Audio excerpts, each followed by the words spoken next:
वाला सब करावेले और कबो हंसावेले कबो रोआवेले।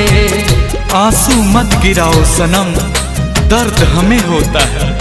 आंसू मत गिराओ सनम, दर्द हमें होता है। मन तो समझ जाता है लेकिन दिल बहुत रोता है।